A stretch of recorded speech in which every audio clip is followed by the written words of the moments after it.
بكم معنا. انتم شاركتوا في النشاط الثقافي اللي عملته جمعيه مواطنون احتفالا بالثوره ورسمتوا الثوره. شكون معنا؟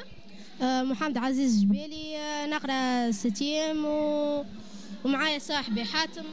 حاتم الجوادي، نقرا ثامنة أساسية 4، ورسمنا اليوم رسم نعبروا فيه على 14 جانفي كيفاش اكتسبنا حرية وعرفنا كيفاش نطيروا الحرية متاعنا.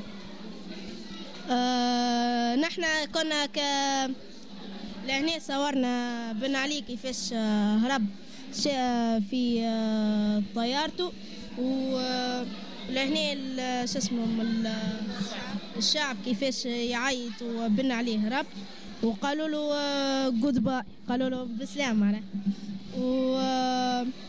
وصورنا كتبنا الثورة التونسية 14 جانفي. لهنا بن علي فرحان خاطره هرب صايا ما عادش يحكم في حد، مشى السعودية. ولهنا كلمة ديغاز أنا كنت لهنا هاي خريطة تونس واقفين عليها الشعب، هذا البحر وهو طاير في الهواء. شكرا لكم. عاشقة بكم معنا. شنو اسمك؟ أني اسمي زهرة الزينة. وانت؟ نور الهدى الرمضاني. احكيوا لنا كيفاش عبرتوا على ثورة. أني جاتني في مخي معناتها نحب نرسم حاجة على تونس، عاد رسمت قلب وكتبت تونس تونس لوف.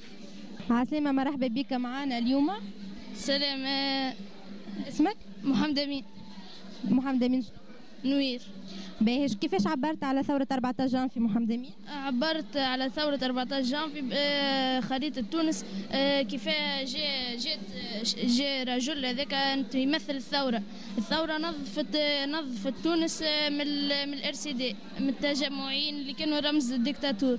وفما كي جاء بن علي حب يرجع تونس حطت له كلمة ديجاج قدامه باش هو ما حبش ما رجع، خرجته من تونس. عسلامة، مرحبا بك معنا.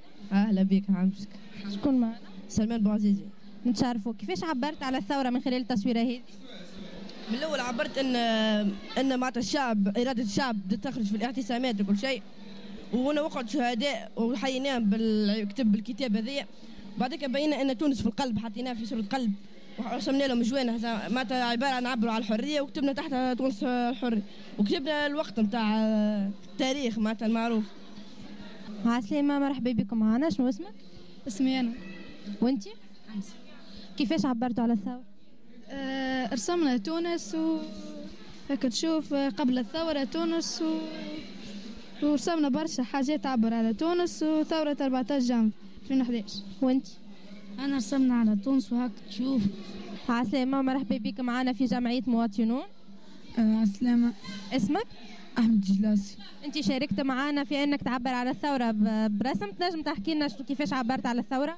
عبرت على الثورة بأنه تونس في عهد بن علي كانت مقيدة بسلسلة، وكان هناك الكثير من عمليات النصب التي تحصل فيها، وعند فرار بن علي